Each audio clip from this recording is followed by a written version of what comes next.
Oh, you're not going anywhere? Not a real lot of confusion, but everyone's sort of working out which buses they're going to go on. You will go, I will follow you to the end of the bus. 100%. George, a comment for this morning.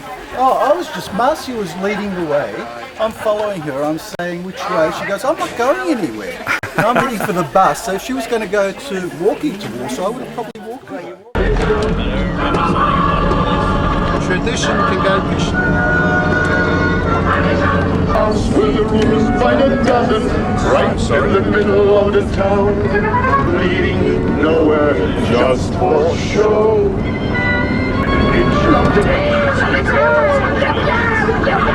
Will land like a trumpet on the ear, as if to say, here lives their wealthy man.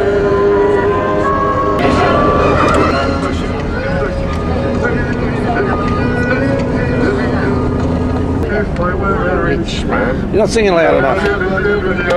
Well, she's singing in your ear. She knows all the words. She knows all the words. Yes. It took her about 25 years to find out the words. Been out since 1960 something.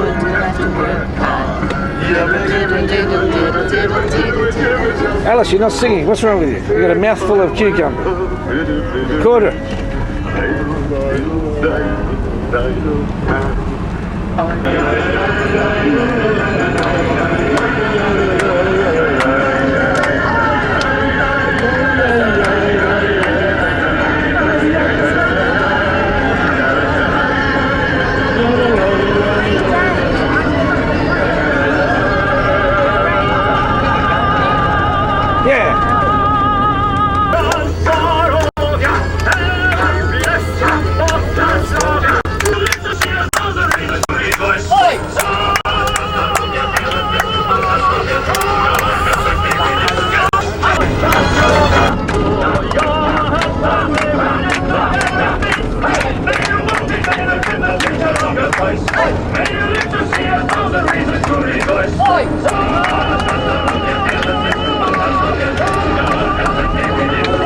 Only on a Jewish bus.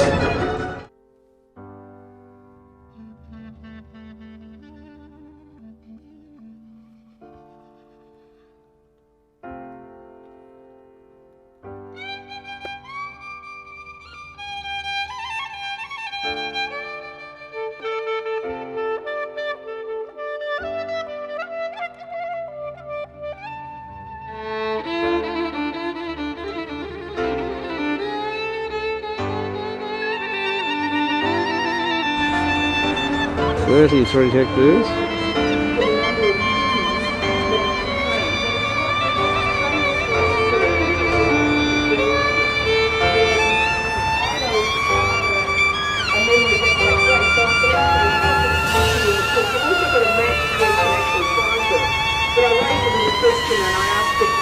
And he's buried here. And nobody in my bus knew. Anybody know from the other bus?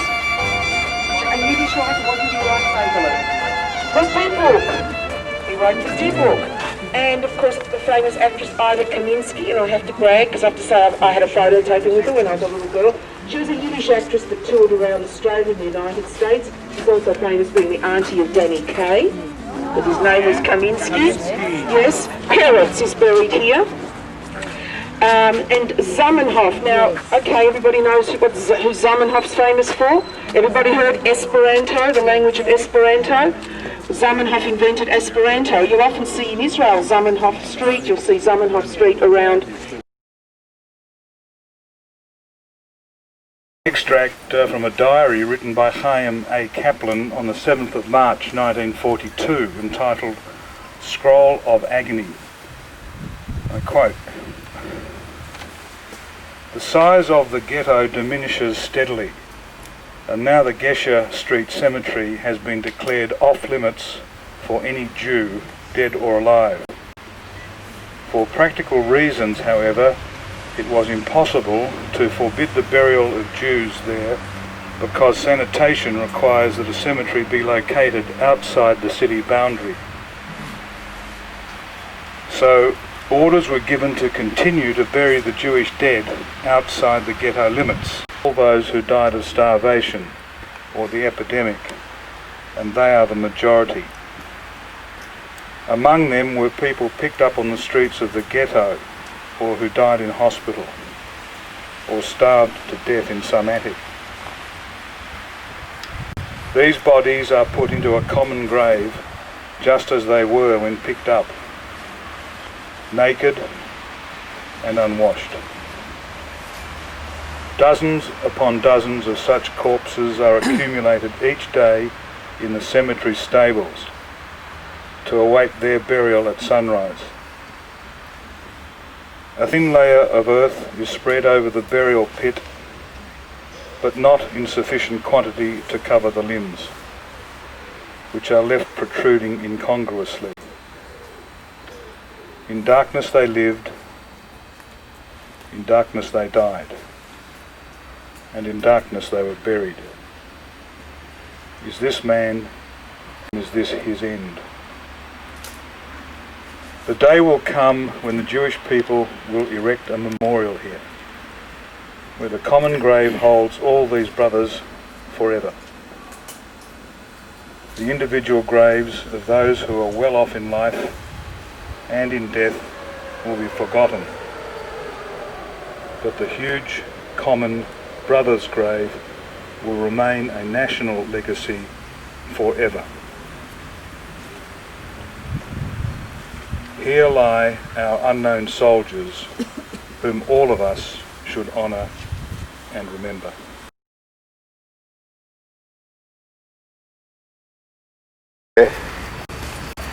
Either in 1940 or 1941, I can't remember the dates because it's a long time ago, I came out on a hearse.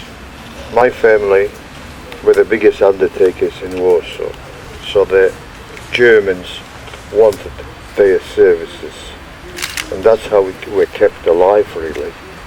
On many occasions, belonging to the Pinkett family, their name was Pinkett, saved our life. Say it because I think words can't express it, but there's a number of mass graves in here, most probably not even marked or nothing, just they didn't have time to bury people because people were dying in the streets. We used to go buying something from the, say, hidden shops, and you had to pass a number of starved children, grown-ups just lying. They didn't resemble human beings really. It was a sight which was really, you can't describe it. I came once in here and I think the hearse was full of children's bodies, which wasn't a very pleasant sight. It always made me fear. I don't know why I fear. I was only, 12 years old, so much probably there. I couldn't absorb that people would do things like this. There's quite a number of Pinketts buried in here. Unfortunately, my uncle's brother escaped after the uprising, and he found his own. I hope you don't mind us speaking about him, but this is very dear to my heart, and I think his memory should be mentioned while we're standing in here.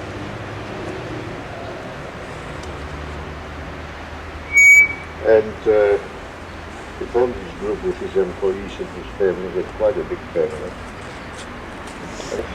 One day in Haifa, in a bookshop, opened up a book.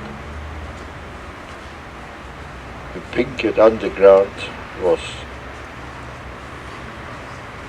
killed in one of the forests by a Polish unit. Why? Because they were Jews.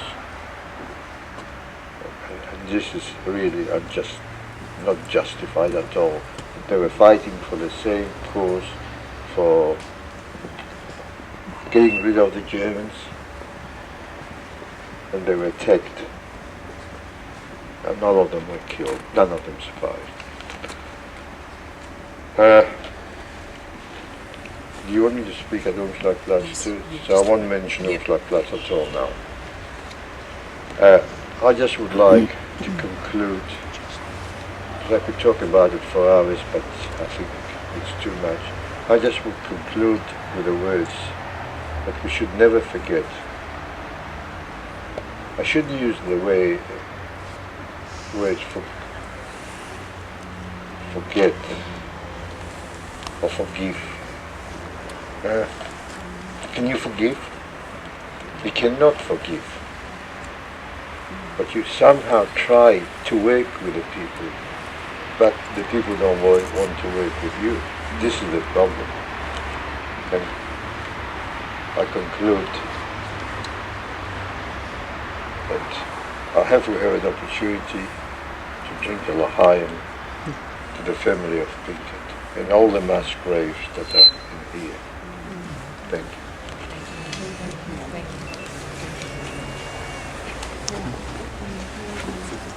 I just also wanted to tell you, very importantly, the grave of Adam Chernikov, who was head of the Judenrat in the Warsaw Ghetto, is also buried here.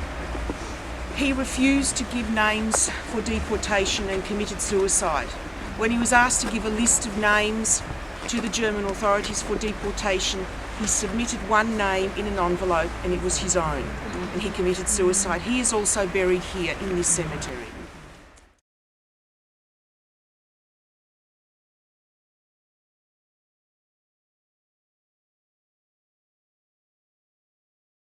All right. Hello, my name is Israel Spielman. I'm a director of this cemetery. I do my work for the last almost 3 years, and part of my job is doing records, registration of the graves, which because there is no original documentation from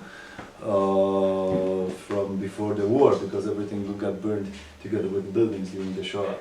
And I started doing records 2 years ago, and by today I have over 20,000 graves registered in my computer.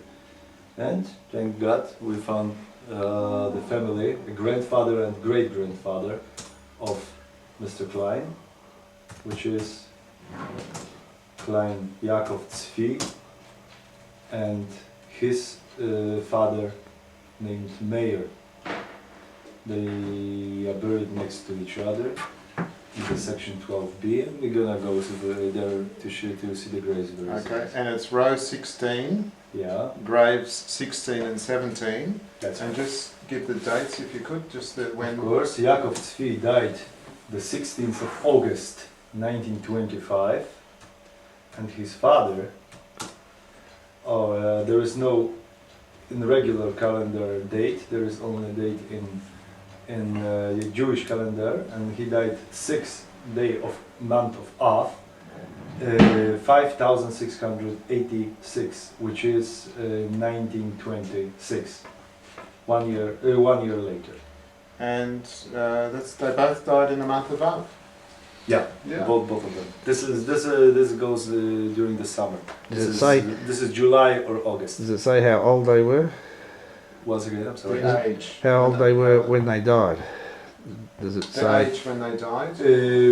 I don't have it in my computer. Maybe this It'll is be on the mentioned on the Matzera. because this such information I don't take Mhm. during registration from the Matzera. So now, Now we'll go to the yes, gravesite. exactly. Okay.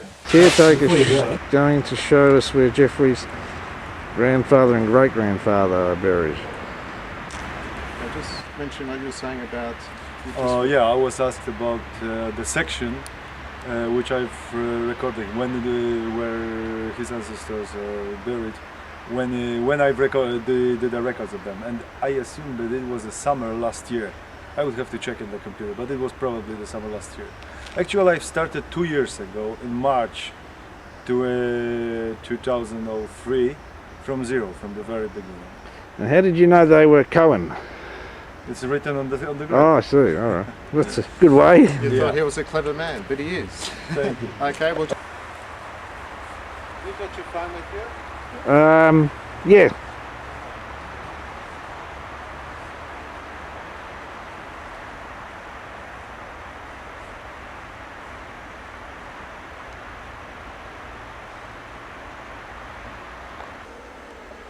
This is your great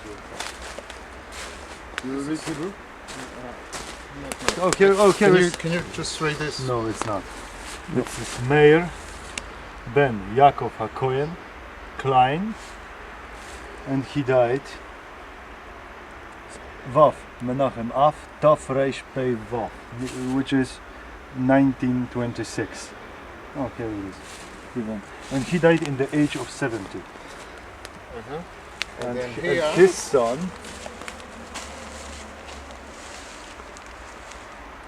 it's traditional. This is like modern. So this is a son of his, because it was later.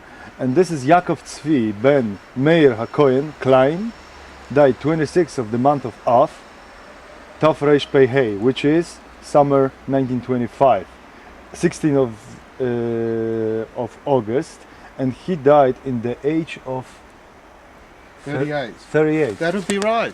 He died very young. Well, and This he is died, it. a That's year, why he died a year apart. That's- It yes. wouldn't That's make why- any sense otherwise. he died before his father. Yes. His father was 70, he was 38. So he died 1 year before his father.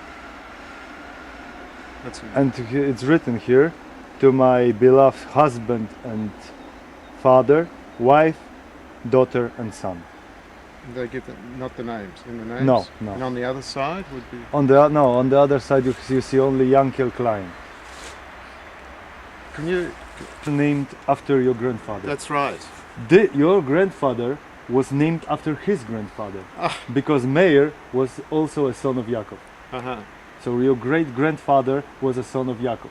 So he was named after his grandfather. grandfather. Am I clear Yes, with all this I understand explanation? that. That's Because I a can't lot of believe Yaakov. this. Every second Kavod. generation there is a Yaakov Klein. yeah. That's great. Yep. Now I'll just get my sister on the phone.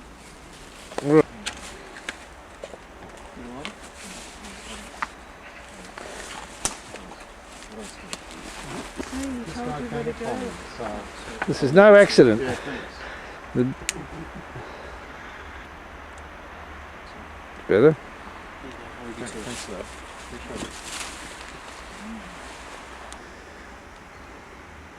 All right. Yiskadal v'yiskadash mei rabah.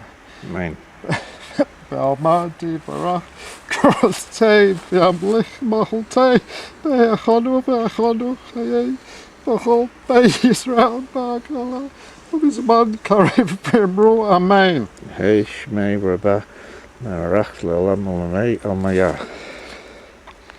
Yehei shmei rabah meraf me'olam almei almaya. Yit barach v'yishtabach v'yitpa'ar v'yitroman v'yitnasei v'yithada v'yithalei v'yithalel shmei kiddushah brichol. Very cool. Le'ela le'ela mikol birchata v'shirata tushbahata v'mata damiran be'al ma v'imru amen. Yehei shmei rabah mi shmei v'chayim aleinu v'al kol Yisrael v'imru amen. Amen. Oseh shalom bimromav hu yoseh shalom aleinu v'al kol Yisrael v'imru amen. Amen. And this is for my grandfather, Yankel Klein, Yaakov Tzvi HaKohen, and also for my who died at age 38, and also for my, and you can see here, this is on the, can you believe it? Yep. Yankel Klein. That's Jeff's name. Entrance here, and I said Yaakov Tzvi, Klein, and he said, is he a Cohen? And he knew the gravesite, exactly the gravesite. It says, it's Yiddish, and he translated it for me. So can you believe it?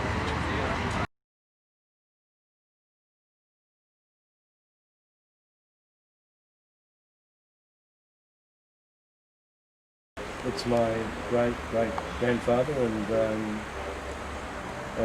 on my mother's side, and he was a senator in the Polish Parliament. He represented the people of Lodge, and I think he belonged to the Zionist movement. Yeah, so I don't know that much about him, but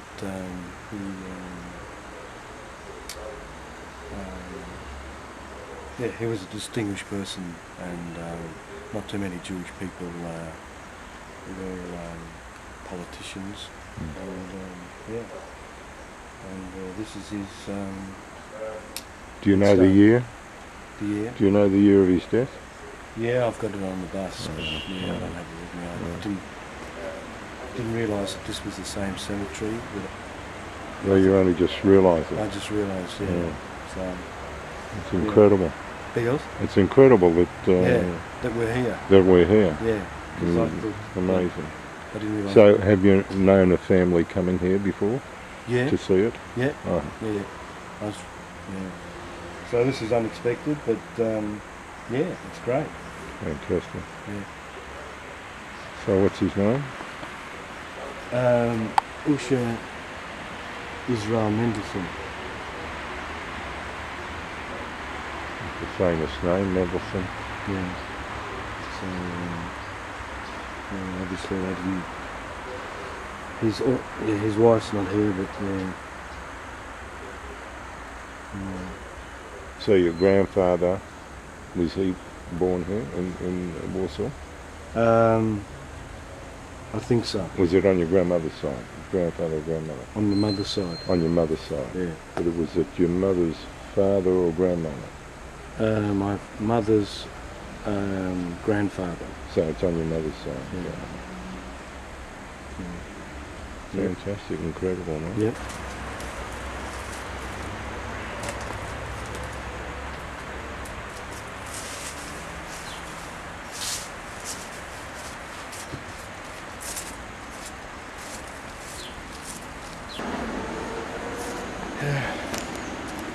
Yisgadal, Yisgadash, Neraba, Balnab, Jubarab, Kilsay, Williamman, Alcusay, the Chayu Afon, the Yaman Afon, the Chaye, the Bachal, Bray, Israel, the Agara, Isman, Haru, the Faymur, Amen. Amen, Yeheshmei, Rabal, Rachel, Mam, Amen, Maya. Sparach. Yisgadal, Yisgadal, Yisgadal, Yisgadal, Yisgadal, Yismashay, Yishmadal, Yishhavel, Kudisha, Berichu.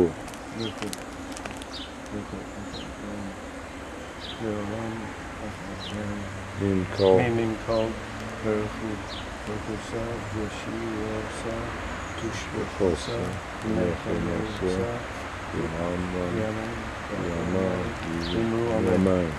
Yeheshmei Rabban, Shemai, Aleno. the Hayyim, Alenu, Al-Kol, Israel, Nimu, Amen.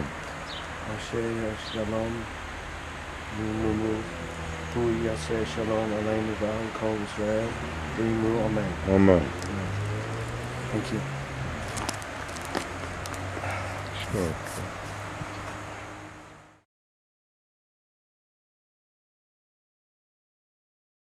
The imposing building of the Jewish Institute, and that's where we're going. I'm just passing on the message. The ladies. Is this all right? No, well.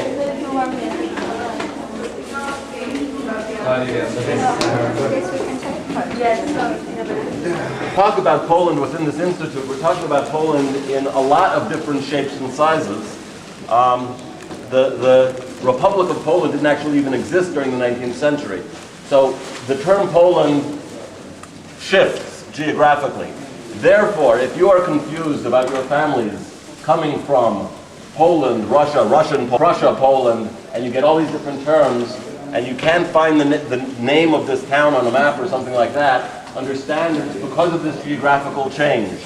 Every place had 3 or 4 different names in different languages. If you don't find it on the map and you're looking in the wrong language, the place still exists in almost every case. Is here between the old border and the new border. So all of these areas, this is basically the Pale of Settlement. This was the heaviest area of Jewish population. These areas became part of the Soviet Union after World War II. This is currently Ukraine, Belarus, Lithuania. All of that was Poland prior to World War II. This area in the west and these areas in the north, from each other and look down at the floor or at the staircase that you're standing on, you will see that there are scars burned to this building on May 16th, 1943.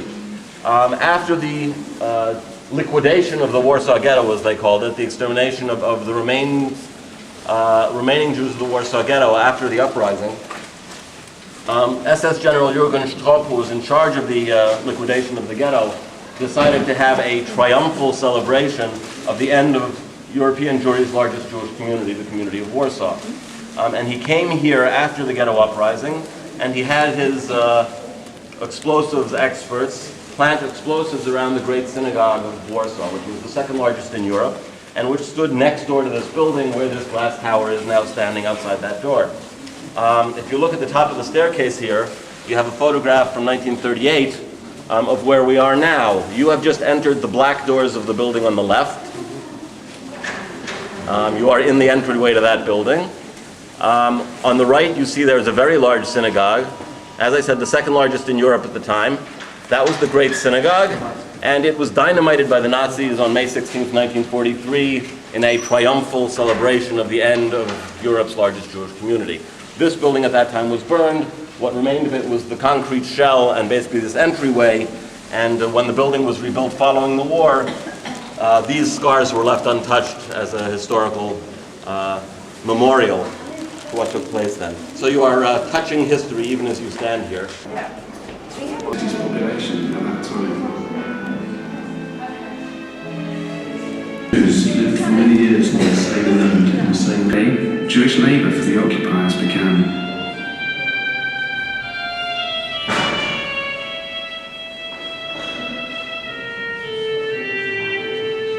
Soon, Jews were made to wear white bands with a six-pointed Star of David. Adam Chernyakov, the head of the Judenrat, wrote in his diary, 8 o'clock in the morning, I was brought an armband with the Star of David. Thus I received my new badge of honour. I told the Gmina to have a stamp made with the Shield of David.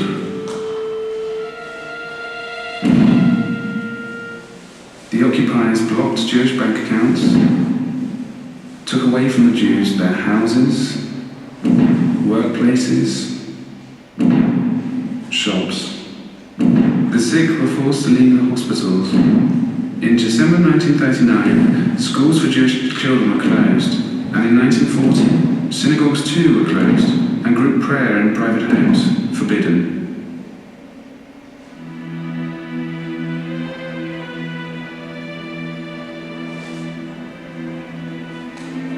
For many months, the occupiers considered a project to create a Jewish ghetto in Warsaw, including its plan and location. In the end, it was decided to create a ghetto in the very heart of this metropolis.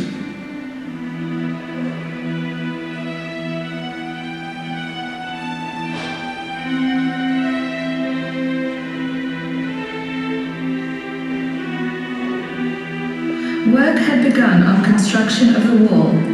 The Jewish masons, guarded by German soldiers, laid brick after brick.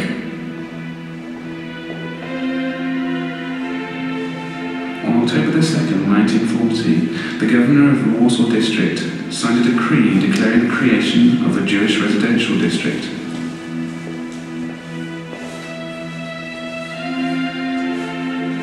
The Jewish ghetto was officially founded this day. The Jews were forbidden from leaving its borders, delimited by certain streets.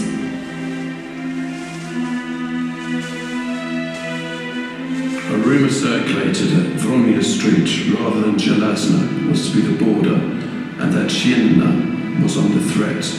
People ran to and fro in confusion.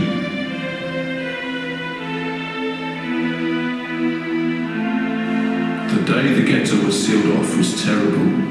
People did not yet know this was going to happen, and the news came as a shock.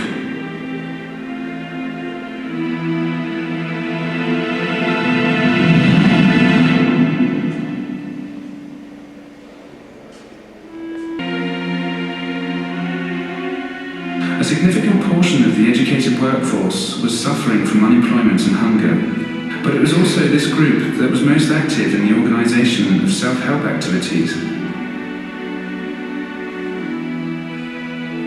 Enormous reserves of social energy were released among the Jews who were squeezed into the ghetto's borders. Building committees took shape that fed hungry children or organised mutual aid services provided by neighbours in different professions. In the ghetto, spontaneous efforts were made to help the hungry and sick, which took place behind the facade of openly operating institutions. These efforts were focused on numerous organisations providing social services. For example, Centos took care of orphan children. The building committees, for example, helped hungry neighbours, and people helped the deportees who had come to Warsaw from their hometowns and villages.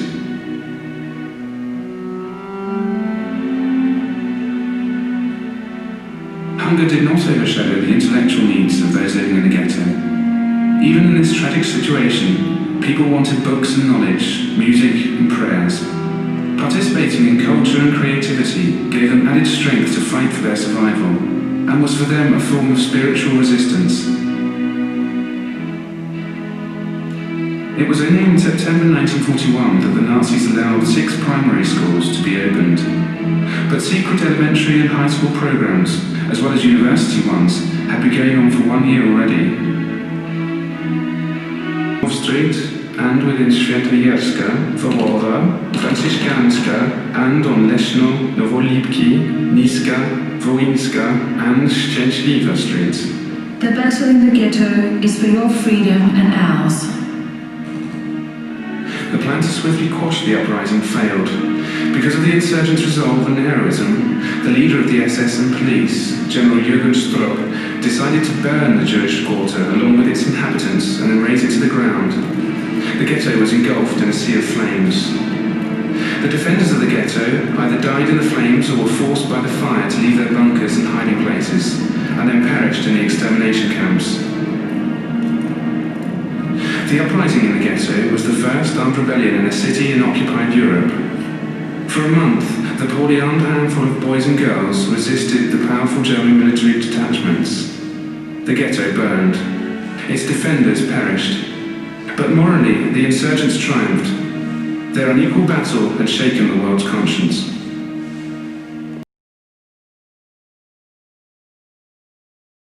She describes her relationship with the commandant. And Helena Hirsch-Horowitz lives in New Jersey. It's a relation of mine. Anything's possible. Okay. So this is her signed testimony from May of 1946. Again, it's one of 7,000 such testimonies. She got famous thanks to Spielberg, but there are many such stories, and they're not less riveting than these. Whatever it is, but it's not everything. It's 8-0. Maybe you're lucky and something will survive. I have to go break the bus.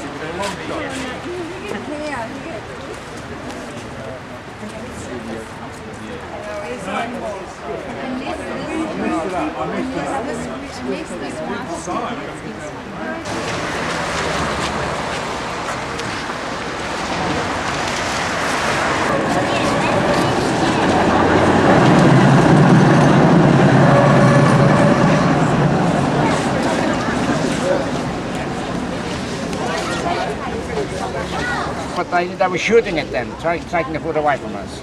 The German people were trying food at us. See, I will not condemn all the Germans. I condemn first the Poland's. Then the Ukraine, the Slovaks. Taking out the live ice of the orphanage. And the story of Janusz Korczak as he was mounting the train in this place with his children was that he was identified by a Polish policeman who knew the work that he had done with the children and said, "You don't have to go, you can stay and get off." And he looked him in the eyes and said, "We're not all like you," and chose to stay and go with the children. How come you got into the ghetto in the first place? He ran the orphanage. In the ghetto? Yes. Non-Jews could do that. He was a Jew. Is he Jewish? Yes. His name was Henrik Goldschmidt. He was one of names. The reasons they don't have last names is that they were not able to be certain that they would be able to include every single name that perished, every family name, because the records were largely destroyed. And so to avoid that, they listed the first name. And I think the point about the first name is that they become human. They're individuals. And that you'll look at it, you'll see first names that you'll recognise as your own family names. And I think when we go in, we'll have a look at it. You'll also see that there are specific, that there is disjointed parts of the wall, fragments, fractures, breaking down. If you're looking through, you'll see that there is a jagged view that you can look straight through it. You'll also see a black line all the way through. Some people have interpreted that as the black line that you see in the man's talit that goes all the way around. But it is oblique and I think it's bleak and it's horrific at the same time. I can't explain it any more than that. When you go inside, have a look around, have a walk around and see what it is. And remember that this is the place in which the deportations took place. And they knew the resistance fighters had received word, they had sent out scouts to see where these people were going. Where were they going? They were being transported east for work. But the interesting thing was that there was no food being transported with them. There were no goods being transported with them. There were no manufactured things being transported back as a result of that work. There were people vanishing into the night. So they sent out a scout who went and saw what was being happened. He came back into the ghetto and reported back. How far is Treblinka? About an hour and a half. Treblinka. And I also just wanted to point that out because people have a conception that Auschwitz was the only place that people were sent to. And it actually is not the case at all. There were major death camps besides Treblinka. Besides Auschwitz, Treblinka being one. You know what, I'm still on that.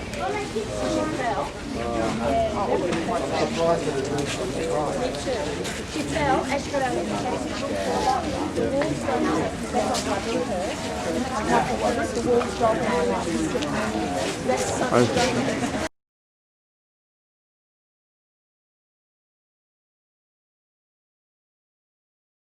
It was 1942.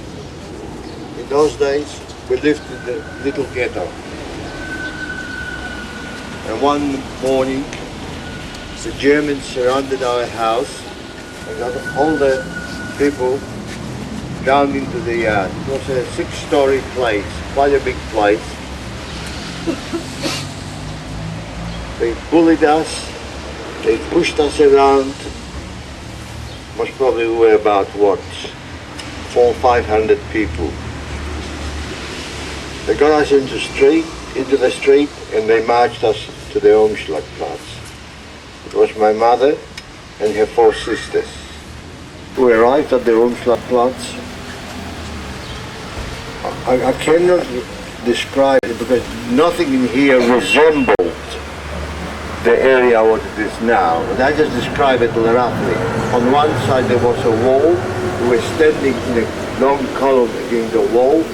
On the other side, there was the railway line, and just around the corner on the other side of the railway line, there was a platform. I think it was a white, off-white colored office where the German, the SS men, the officers were inspecting what the Jewish police was doing. And they did a magnificent job for the Germans.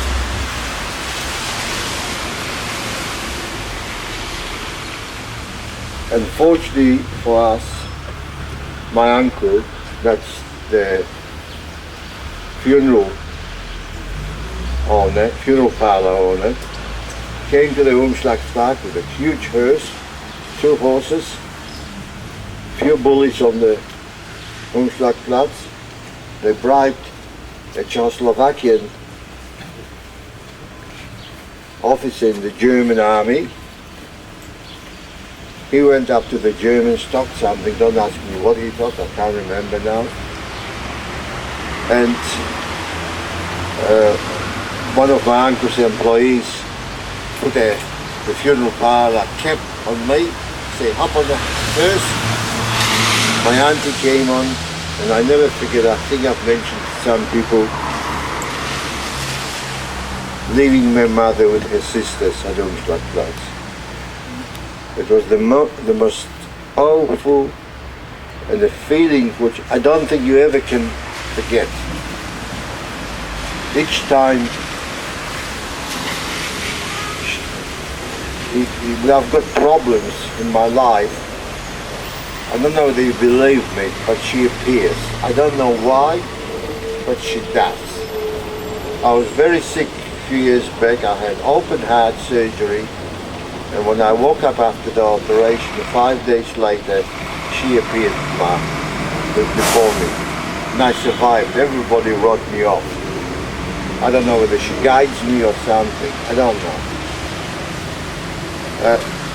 We went away, and my mother and her sisters perished. We don't know whether they were shot in here or they gone to Treblinka on one of the transports.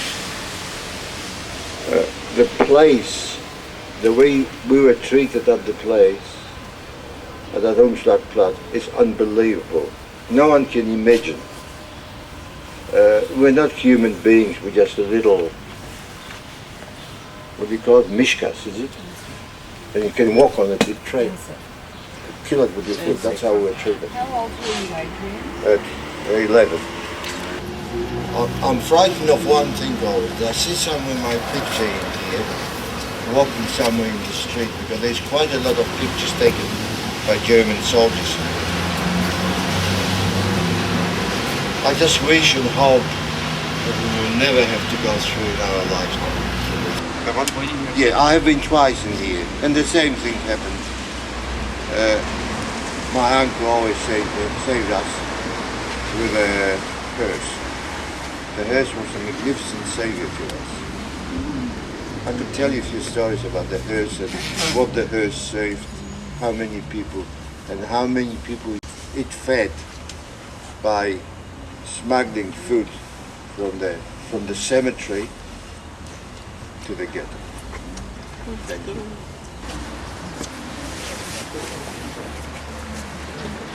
The testimony of Genya Silkes, a former teacher in the Warsaw Ghetto, reflects the yearning of the youth of the ghetto for even some semblance of green. But there was no green. One little girl, she was dying, told her sister that she'd like to see a leaf, to hold something green. Her sister went out under the wall. The children would pick away bricks and go under the wall. If there was a kind Jewish policeman, they would bring in food. This little girl went to the Aryan side, to a park, and picked a little leaf. That was all. She came back through the hole and put it in a glass by her sister's bed. The other little girl lay there, sucking her thumb, smiling. And then she died. May I just say something to you? Just one minute.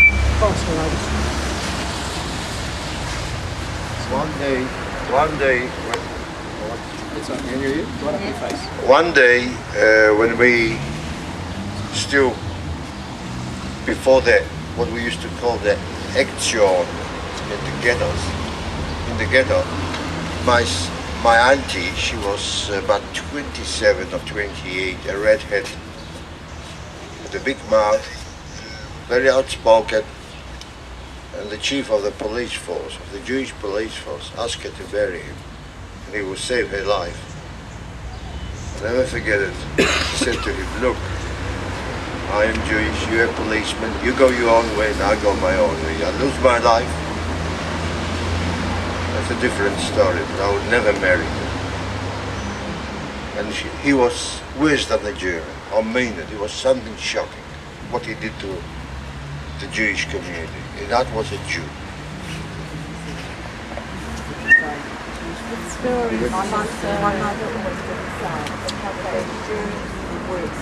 Much worse. I'm sorry for boring. Not boring, huh? Adrian, we're so grateful. I'll never forget this night. She was really a fighter. The address is Stawki 6 to 8, and in this house, in this building, there was a school and temporary Jewish hospital in which Jews were kept before sending them to Treblinka. And it operated not only till the end of ghetto uprising, till summer 1943.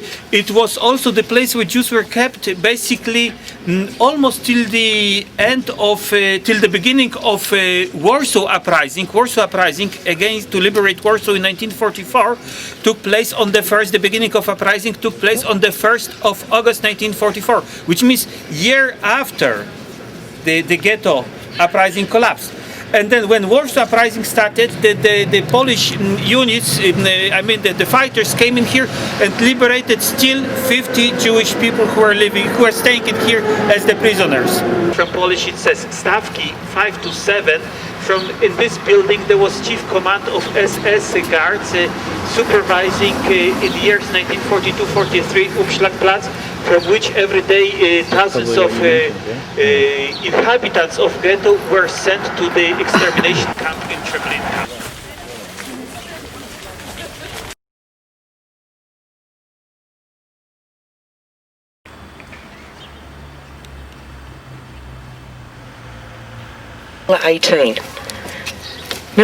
Ulitza Miller was a main street in the ghetto. The street number was 18.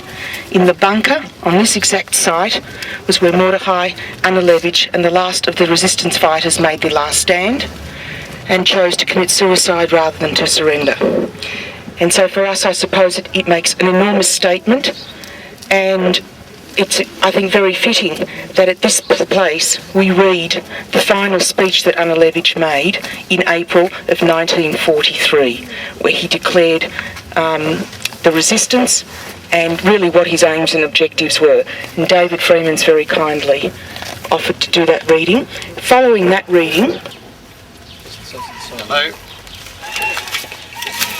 The last letter from Mordechai Analevich, Warsaw Ghetto Revolt Commander, written to Yitzhak Zuckerman on April 23, 1943. It is impossible to put into words what we have been through. One thing is clear, what happened exceeded our boldest dreams. The Germans ran thrice from the ghetto. One of our companies held out for 40 minutes and another for more than 6 hours. The mine set in the brushmakers area exploded. Several of our companies attacked the dispersing Germans. Our losses in manpower are minimal. This is also an achievement. Yechiel fell. He fell a hero at the machine gun. I feel that great things are happening, and what we dare do is of great, enormous importance. Beginning from today, we shall shift over to the partisan tactic. 3 battle companies will move out tonight with 2 tasks: reconnaissance and obtaining arms. Do you remember, short-range weapons are of no use to us. We use such weapons only rarely.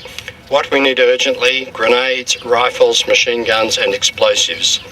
It is impossible to describe the conditions under which the Jews of the ghetto are now living.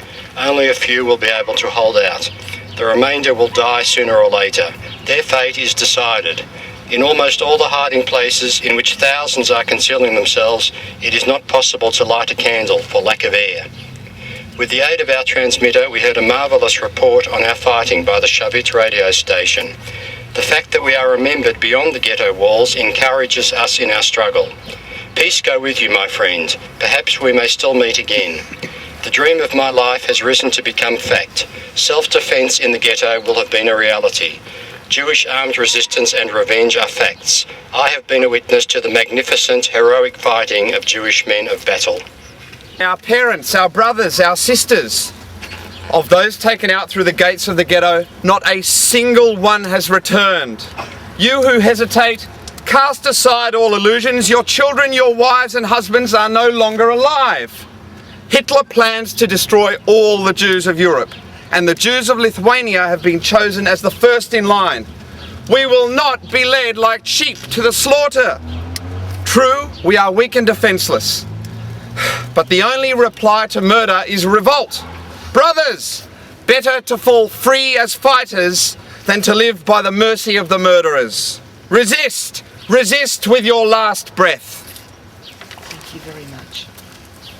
But we felt that perhaps our greatest statement of both defiance, both revenge and survival is to be here, and for those who want, we're going to daven mincha here, because we can.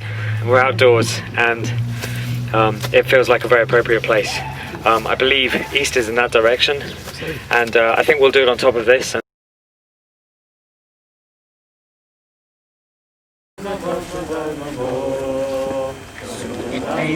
De geest in letzten Weg, weil ich mit Wollen verstellen Loyalität. Jungen wird noch unser Reich gewählt, es wird da heute unser Gott wie seinen Lohn. Jungen wird noch unser Reich gewählt, es wird da heute unser Gott wie seinen Lohn. Das Lied geschrieben ist mit Blut und nicht mit Wein. Sie sind kein Niedel, wenn ein Vogel läuft der frei. Das hat ein Wort zwischen Fallen die gewählt. Das Lied gesungen mit Laganes in die Hände. Das hat ein Wort zwischen Fallen die gewählt. Das Lied gesungen mit Laganes in die Hände. So mit keinem als der Geist im letzten Weg. Bei denen Eigen verstellen Loyalität.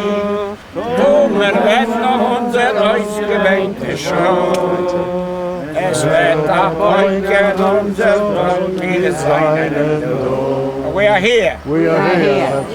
We are here. We are here. That's right. And the Nazis are dead. Famous, what's called the Rappaport Monument. The monument by sculptor Nathan Rappaport was unveiled on the 5th anniversary of the uprising of the Warsaw Ghetto Revolt in April of 1948. Nathan Rappaport was a son of Warsaw, born in 1911 to a working class Jewish family. He was a member of Hashemir Hatzair, a lot of talent in art and design and drawing and architectural drawing. He won prizes, he went to Paris, and when the war broke out in 1939, he fled Warsaw and moved east to Bialystok, where he joined a workers' For a collective. photograph, and it's total chaos, but there are our friends again. Shimon! Shim! Directing traffic there. We're on the Rappaport Monument for a group photograph. We've got an hour to do it.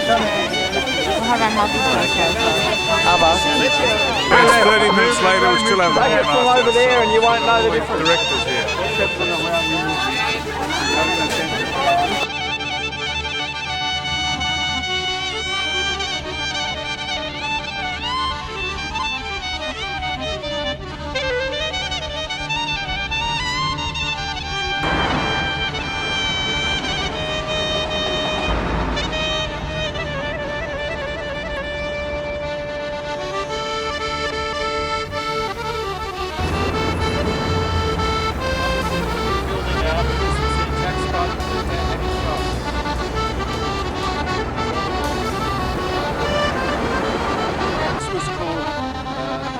Street before the war. This was all part of the ghetto.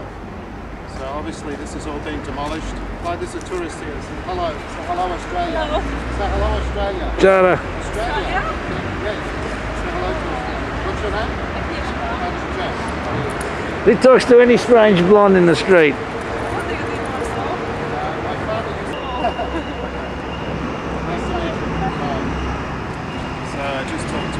Any frigging blonde you'll stop, won't you? Oh no, Dad would have done the same. Yeah, well. Okay, so this was in Lefke Street. Takes after his daddy, so. saying. They've called it General Andersa. And Dersa.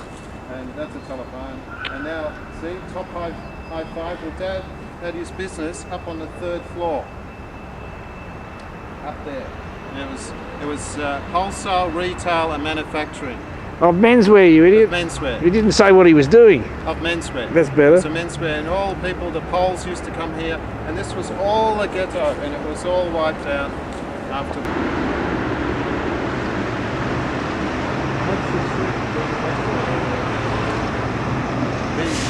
The actual apartments went right through to the next street. So there was a courtyard and there was a stable. It's number 32, but it only goes up to 24. Alright.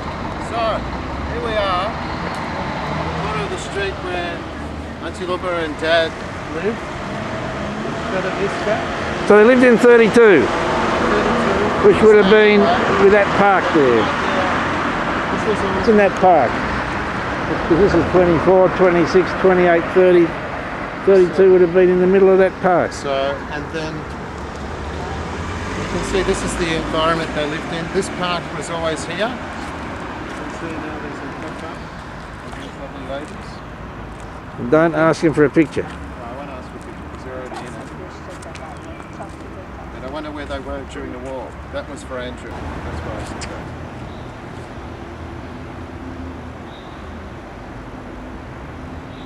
That's about it. Okay. Actually, take me. Oh, you're taking me taking a photo. All right, take me taking a photo. Where they kicked the football or just went for spaziering. And Auntie Luba used to go through this park and then another park to the university where she studied law. So this has got a lot of meaning to me here. And it's, Lubby, the legal eagle. It's quite emotional to be here today. Well, it's a nice looking park. It's a beautiful park. Can you see the Kwanya Yeah, I can see it. soccer team, football team? This is where they play. I can see it. So it's very near where Dad lived.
Front of the yeshiva. Huge building, totally disused. At least it wasn't burnt down. Maybe it'll be used again, but there's no one here to use it.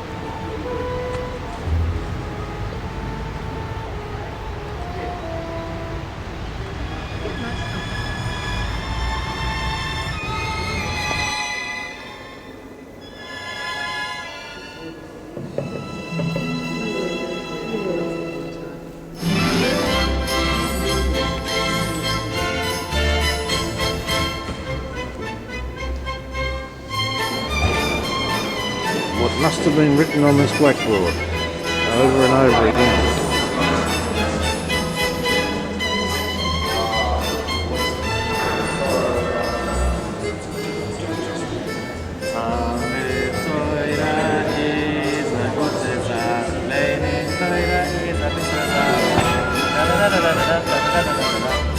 At least 500 students studied here in 39.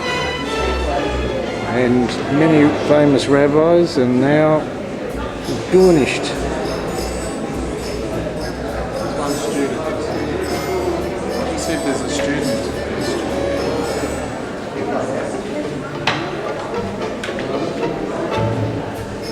You got one retard here who thinks he's a yeshiva student, maybe in another world.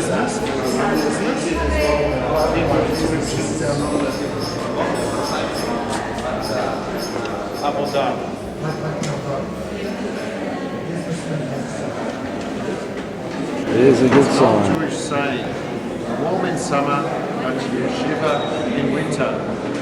And Oh, vroom vroom, vroom vroom. It's bloody cold it's here. warm in here at the moment. This is Poland. Vroom vroom. Have they coped? Freezing cold. Three sisters who would like to tell you something about their family. Or the talk. Yeah. I don't know how to talk to them. Go on, just say it. Our father was born in Lithuania. He was actually very privileged because he was a student of this yeshiva, and he was very, very proud of the fact, and he was very, very proud in his learning abilities, and he used to spend a lot of time, certainly during my childhood learning a lot by himself at night, and it was very important to him to be learned in aspects of the Torah, and it's interesting because there was a thing that he was learning, there was a special type of learning that was done here that was called Daf Yomi. Without going into too much detail, it was just learning a page of the Talmud every day until he completed a cycle. And he actually made Aliyah in 1936, so he didn't actually go to the war, but he lost his family, we think, in Belzec. And what's interesting is in his later years, I mean, he was learning on his own at home in Melbourne. There was a kollel established in Melbourne. He would go and he would do this Daf Yomi learning again, and he did that for many, many years until he passed away. And when I think back to his love of learning, which was just one of the most important things in his life, that it came from here, and we're standing here, and this is where it all began. Maybe he walked up these steps, or he walked down that path. Sure he did. And here we are, we're walking down that path too. It's like, it's awesome. It's just the most, I didn't think I would get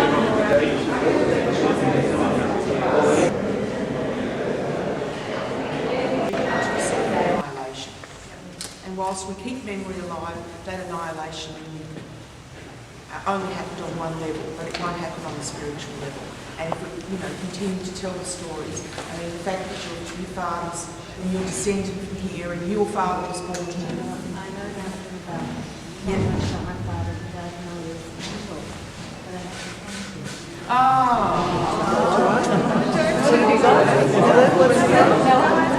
So we've got, as I said, these are really important moments for all of us, and we're discovering things about ourselves and about our life and about our family. What she got through Poland. And as I say, it's only vanished, it will remain vanished forever if we forget about it. I just said that I don't know much about my father. He died when I was young, but I'm carrying his winky with me. Oh, how beautiful!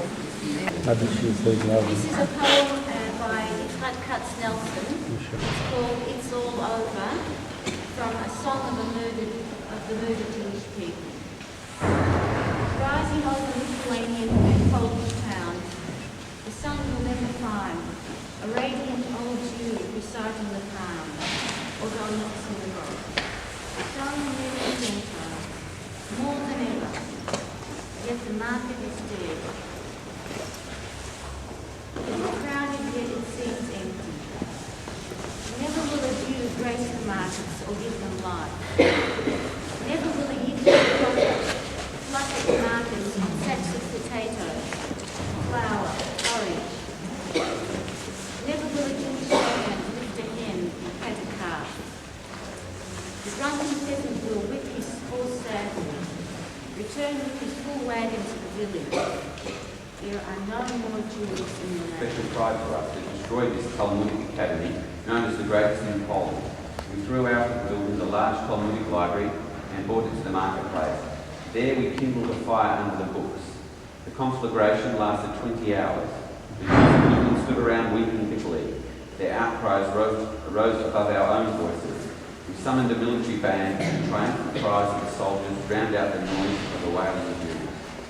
Do you know who made the comment, those who burn books will soon burn people? Heinrich Heine. And you know when he said that? Who said it? 1800s, as early as that. The reading.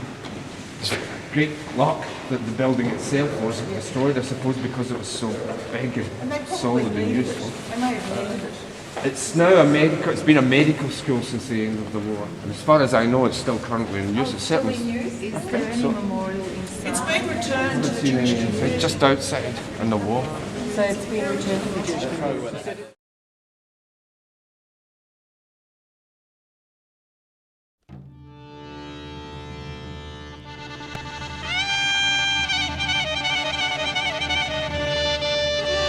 One of the oldest cemeteries in Poland, Jewish cemeteries that is. Jakowica Alevi Horowitz? Horowitz. Horowitz, a nice Jewish name.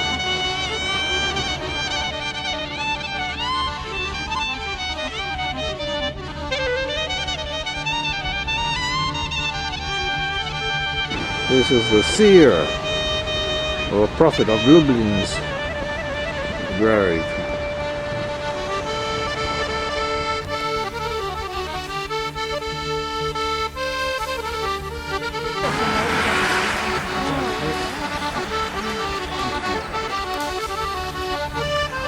This is a little memorial cemetery.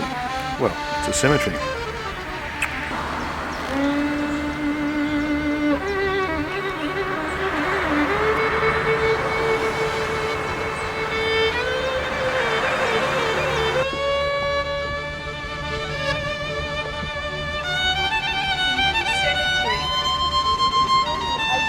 About 600 Matsebot that were saved. How were they saved? Polish workers who were ordered by the Nazis to take Matsebot and use them for paving and to destroy them actually turned them face down so the Nazis wouldn't see them. And they survived. And they've been created into a monument wall. The candelabras that you see on the monuments often symbolise Jewish women and the Sabbath. If you look closely, you might find one that has the symbol of the Kohen or the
What is the question?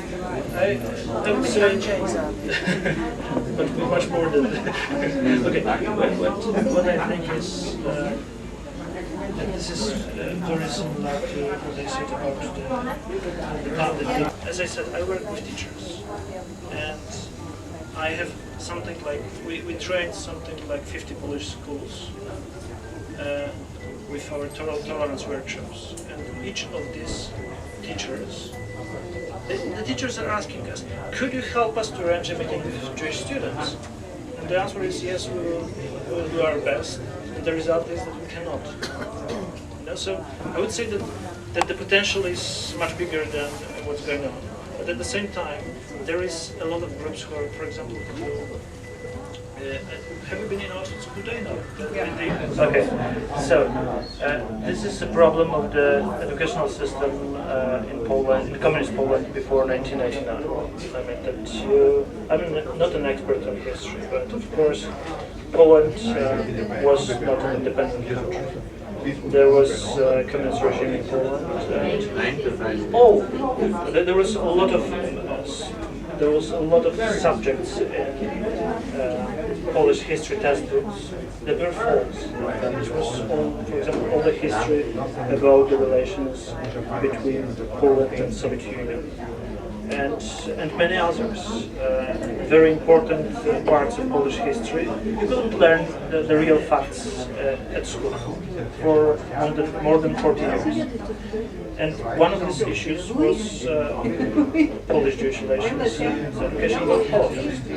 That's during communist time, mainly about the martyrology of Polish nation, and all the history was focused on Polish suffering.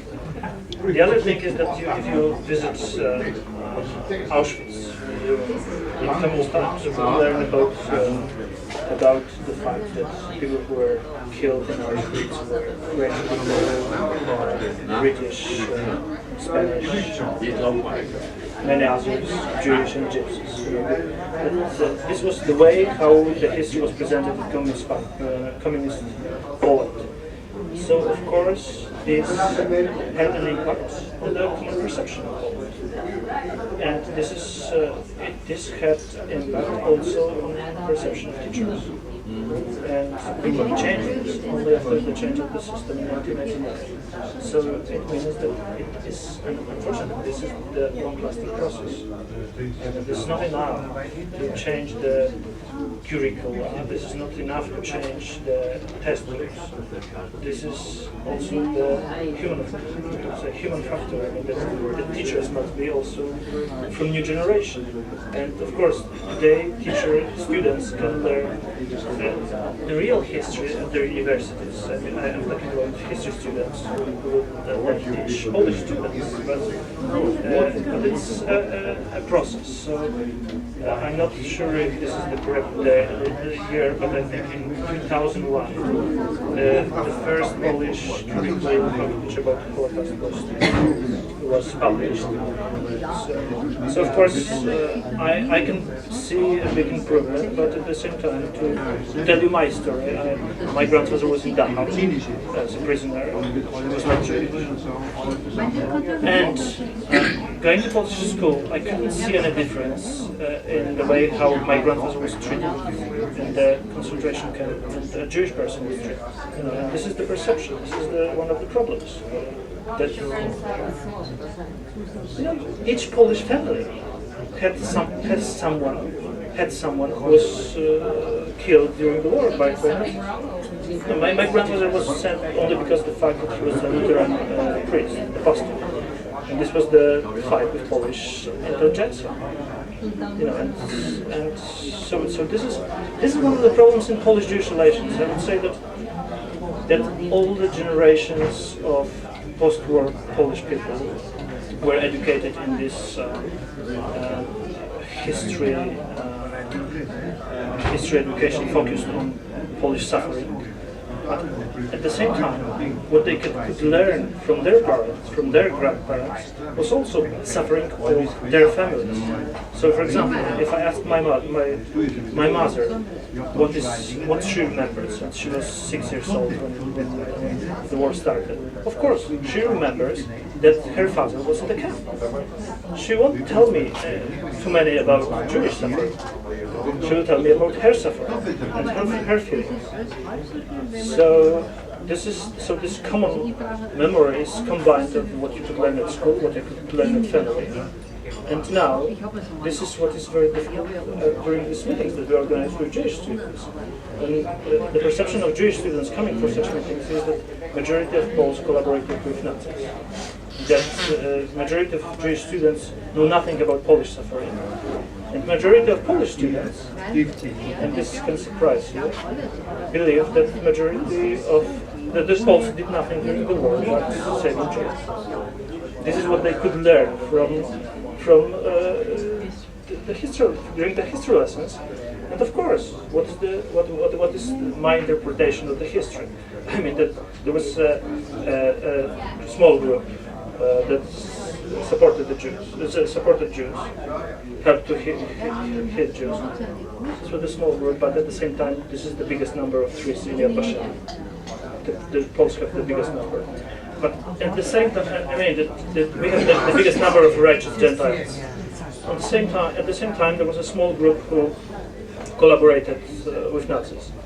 The majority of people were focused on their problems.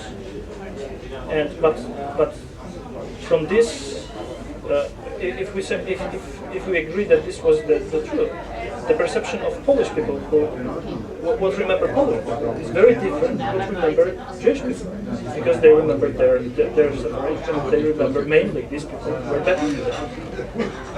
You mentioned Yad Vashem. The Yad Vashem Institute for Teaching Seminars for teachers from overseas have spent a lot of time teaching Eastern European post-Soviet teachers how to teach the Holocaust. And I'm wondering whether you're aware of groups of Polish teachers that are all doing their intensive programs, because when I was there the last time, out of class of 25, I think 19 of them used to block. This is very important, cooperation, especially. Of course, this week talk about teachers. So this is one group that is educated. There are teachers who are educated in English.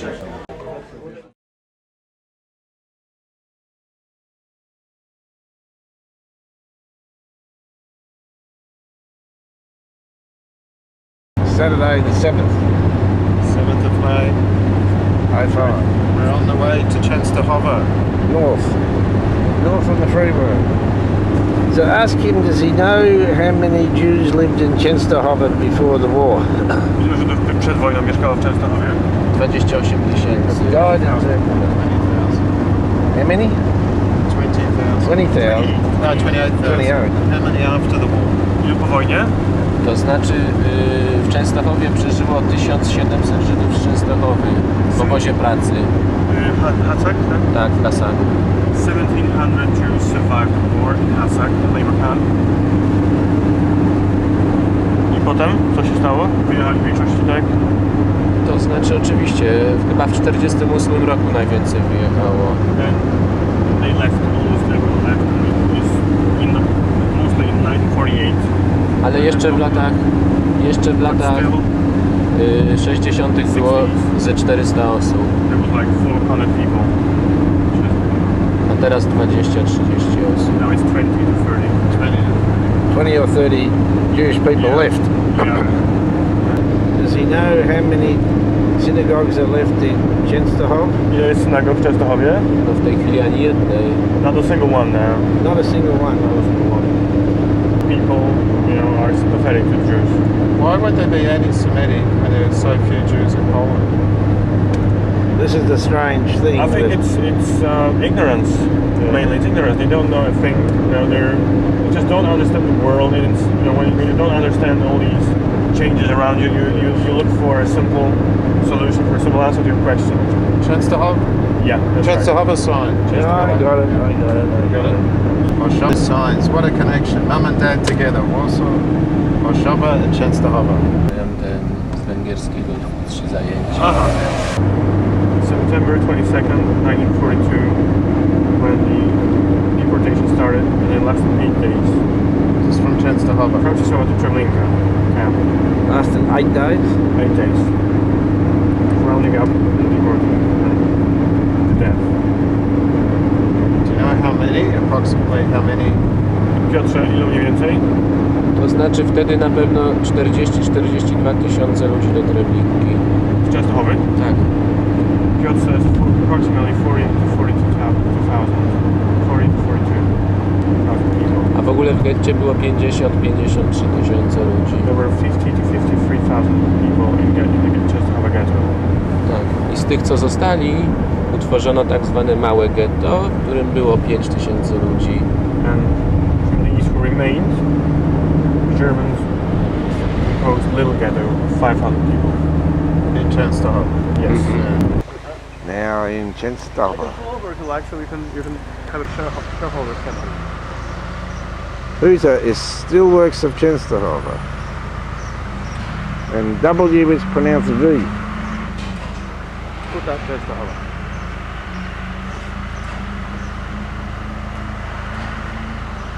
Still 7th of May. Still the 7th of May. About 10:30. And 10:30 in the morning. We've got our good friends here. Tomorrow's the 8th of May. Oh really? 8th of May is the day the Second World War finished. That's right. 60 years ago. Yep. Are you filming it? Yeah, I am. Oh, he's filming. What do you think, I'm holding this just for your good looks or something? Yeah. And this is the Jewish cemetery of Częstochowa. This is our Springvale. Can you believe it? We're here in the year 2005 and we're here for the whole family, the whole Lissig family. And it's a privilege and an honour to be here, and we're just about to go inside. The cemetery was founded in 1799. It's a long time. Wcześniej już było dużo Żydów w Częstochowie, ale nie mieli cmentarza i Before the Jews here didn't have their own cemetery. I cmentarz, i Żydzi częstochowscy mieli cmentarz w Janowie, to 20 km za Częstochową. They were buried in the village of Janów, 20 kilometers from Częstochowa. And and it's now 7 hectares, yeah, 7 hectares. Yeah, Jest 5000 macy. 5,000 matzevot. 5,000 matzevot. Matzevot. Tombstones. Matzevot. Yeah. Matzevot's like an Yiddish. When the little ghetto was liquidated by Germans, people were forced to pass, through this building, take off their clothes, and head to the pits. And they were standing over these pits, and they were all shot down by Germans. Here? Yes. And the pits are over there, right? That's We go there too. 1929. So actually, this is road to death for them. This was the road to death. Just shows you in such a short time of 100 years, everything is forgotten, the people here are forgotten, and there's no one to come and visit. That's right. It's a shame. Because they're not alive.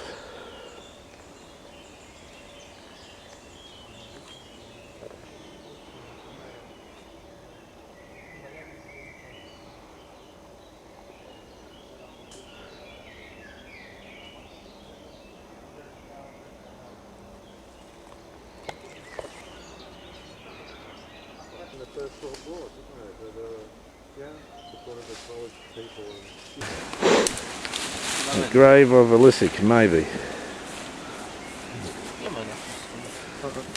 From the other side? Wrong side? But according, Yeah. but according to the information we have here, It's all right, I can hear you. there is a Hannah Lissig buried just here. With one S. With one S in 1908. To the where? Look at this. This is. Yeah, I could. gone into the grave. I'm looking for buried treasure. You think? Czy to wola nie było do grobu? Jak myślisz? Majsiglik. He was either owner of button factory or co to było to drugie? Albo guziki, albo zapałki. Button or matches factory. This is the grave of Nahum Ash, the last great rabbi of Częstochowa. Który zmarł w 1936 roku. He died in 1936. People murdered by Hitler, at least murdered by Hitler. What the other one was? I think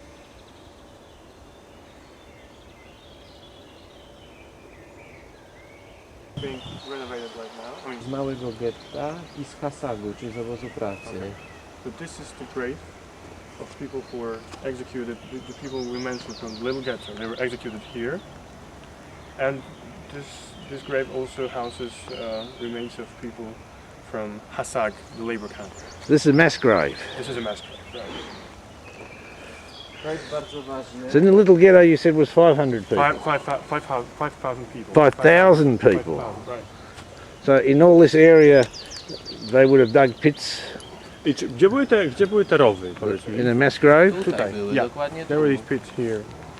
And they were all I executed. to wyglądało tak, bo są na to świadkowie, że po prostu tu już były te doły wykopane i Ukraińcy byli na tym murze ustawieni, bo to robili Ukraińcy. I po prostu strzelali do tych ludzi. No, ludzie nie mieli w ogóle możliwości uciec. Okay, so there were these pits here, and Ukrainian soldiers were standing on the wall with guns, and they shot them. This is another mass grave. Yes. Między innymi właśnie.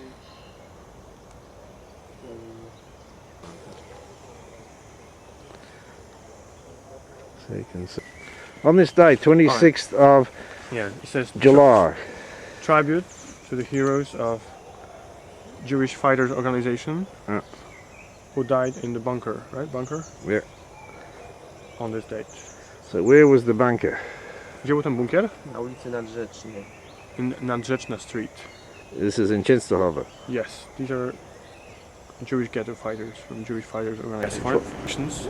People who were exhausted, who weren't fit enough to work, were chosen to death. This was for the factory. Yes, for factory workers who weren't fit enough, were exhausted. The factory was called again? Hasag. Hasag.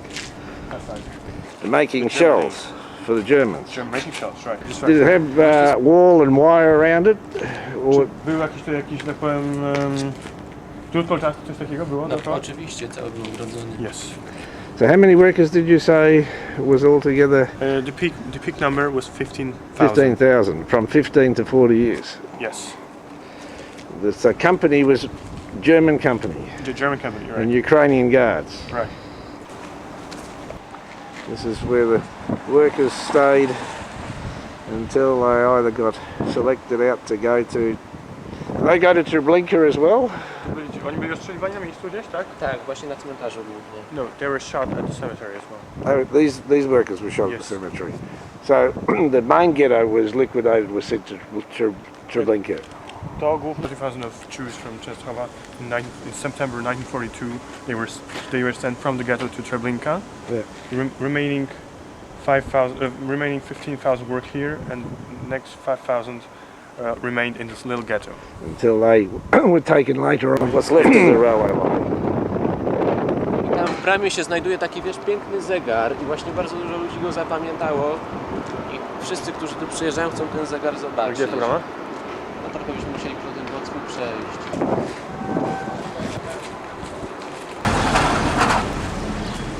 Getting close to the Lissik streets. This is next to the main square. Not exactly attractive.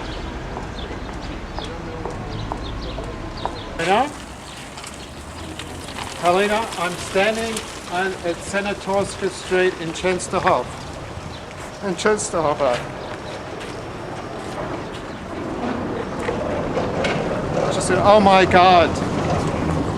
Yes, well, it's Senatorska, but we're standing on one side. On the other side is a block of high-rise apartments. And we've just come from the cemetery, and the Częstochowa cemetery.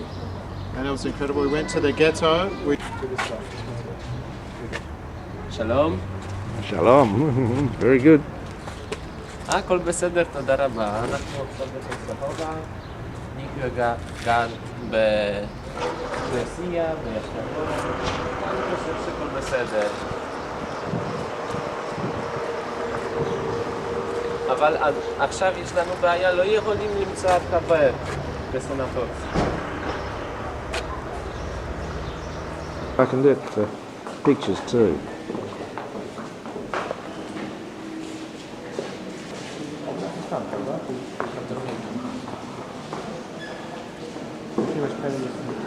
Should be on the left, we'll go over it a while, or we'll take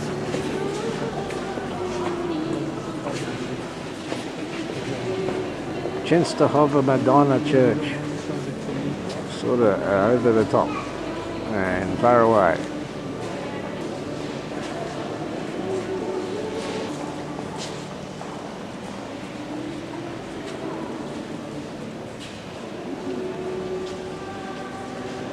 Was błogosławi Bóg Wszechmogący. It's the view from halfway up the church tower.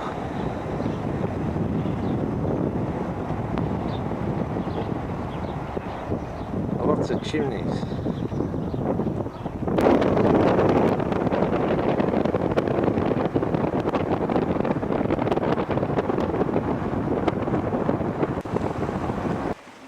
Little Russian Greek Orthodox church built over a river. They weren't allowed to build it on land.